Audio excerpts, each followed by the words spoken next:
সবাই খুশি আছেন তো? 17 বছর তো খুন গুম জেল খেটেছেন, এখন এই নির্বাচনের জন্য আপনারা আনন্দ উল্লাস করছেন তো? আপনাদের উদ্দেশ্যে খুবই সংক্ষিপ্ত একটা দুটো কথা বলবো। আসলে মুসলমান হিসেবে কি বোধ করাটা খুব একটা সৌন্দর্য লাগে না। এরপরেও আমি সৌদি আরবে পবিত্র আল্লাহর ঘর, আল্লাহ রসুল যেখানে থাকেন সেখানে থাকি, চাই না কারোর সম্পর্কে ইচ্ছা করে কোনো গীবত করতে। নির্বাচন আসছে, আপনারা জানেন আমরা খুব অল্পদিন আগে আমাদের হৃদয়ের স্পন্দন বাংলাদেশের অবসরণীয় নেতা দেশনেত্রী বেগম খালেদা জিয়া প্রয়াত হয়েছে। অনেক নির্যাতন, অনেক রক্ত, অনেক ত্যাগের বিনিময়ে এই বাংলাদেশকে স্বৈরাচার মুক্ত করেছে। এই স্বৈরাচার মুক্ত করতে গিয়ে আমাদের বাংলাদেশের তরুণ প্রজন্মের একটা তরুণ নেতৃবৃন্দ, বাংলাদেশের সকল রাজনীতিবিদ এবং দেশের জনগণ প্রাণ দিয়েছেন, রক্ত দিয়েছেন। তার বিনিময়ে আবার আমরা একটু নিঃশ্বাস নিতে পারছি, কিন্তু সেই নিঃশ্বাস শুরু না হতে আমাদের শকুনের থাবা আবার আমাদের সামনে চলে এসেছে। বাংলাদেশের এই যুদ্ধাপরাধী রাজাকার হানাদারদের দোষর যারা, আমি কয়েকদিন আগে দেখলাম ফেসবুকে যে আমাদের একটি ইসলামী দলের প্রধান আমির সাহেব বলছে যে মা বোনদের গায়ে যদি কেউ টাচ করে আমি তার হাত খুলে ফেলবো।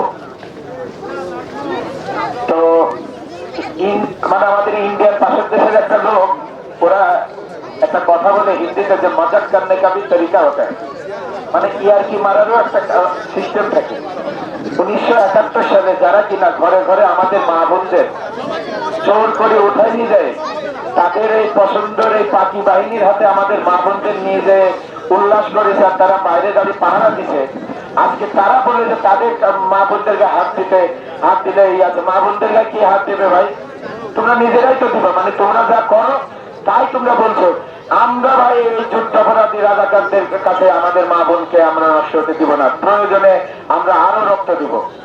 আমরা বাংলাদেশ জাতীয়তাবাদী দল শুরু থেকে পার্টির জন্ম হওয়ার পর থেকে রক্ত দিছে এই দলের জন্য, দেশের জন্য, মানুষের জন্য রক্ত দিতে দিতে দিতে আজ এই জায়গায়। আমরা আজকে 17টি বছর এই স্বৈরাচারের বিরুদ্ধে, ফ্যাসিস্ট হাসিনার বিরুদ্ধে আমাদের সংগ্রাম অবিরত ছিল। বাংলাদেশের লাখো লাখো কোটি মানুষ এই স্বৈরাচারের বিরুদ্ধে আমরা সংগ্রাম করেছে, জীবন দিয়েছে একটি পরীক্ষা দেওয়ার জন্য, একটি আকুতির জন্য।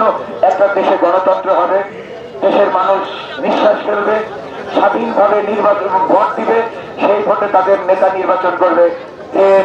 যে নেতার কাছে আমরা যাবো, আমাদের প্রয়োজনীয় কথা বলবো, আমাদের চাহিদা অনুযায়ী আমরা কাজ দেবো, তাই কিনা? এখন দেখা যাচ্ছে যে 5ই আগস্ট হওয়ার পরে একদল নির্বোধ গর্ধপরা ঠিকই তারা ওই সরকারের ভিতর ঢুকে গিয়ে বলে ভাই এখন ভোট টোটের দরকার নেই। কেন?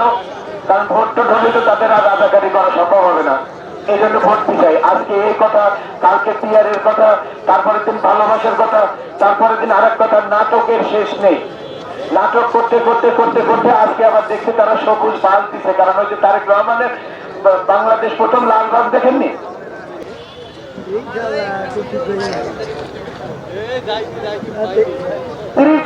করেছিলাম যে আমরা নির্বাচন করার জন্য। আপনারা তো অনেকে বলেছেন যে আমাকে এখনো বলা হয়নি, আমি কি করবো জানা হয়নি। এইটা ঠিক নয়।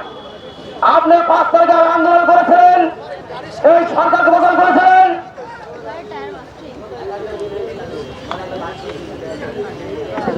এই সরকার বদল করলেন কিসের জন্য? নির্বাচন করার জন্য, নির্বাচন আনার জন্য।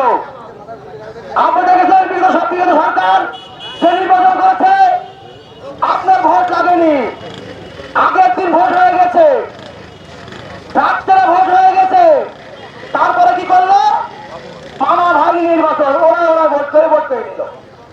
তার প্রতিবাদে কিন্তু এই যুব সমাজ লড়াই করেছে নির্বাচন আনার জন্য, একটি সঠিক সুন্দর নির্বাচন করার জন্য। সেই নির্বাচন কিন্তু পেয়েছেন। সেই নির্বাচন কবে?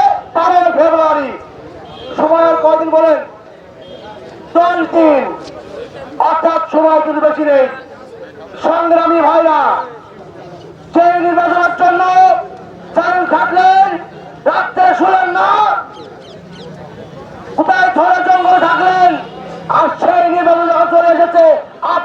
কুটিয়ে কেন বলে থাকবেন? কার অপেক্ষায় বলে থাকবেন? আপনার প্রিয় দল, আপনার মনের মতন দল, যে দলের জন্য চল থাকলেন, সংগ্রাম করলেন, এখন বলছেন আমাকে অমক বলেনি, আমি কেন ভোটে যাব? এইটা ঠিক না ভাই। আপনাকে বলার দরকার নেই, আপনার সৈনিক, আপনার নাম যখন যুবদলে উঠেছে আপনি যুব সৈনিক, আপনি কারো অপেক্ষা নয়। আপনার প্রিয় প্রতীক ধানের শীষ যখন থেকেছেন সব সর্বোচ্চমান শরীফ বাইরাতে তুলে দিয়েছে, অতএব আপনার কোনো দেখার সময় নেই। আমি মনে করি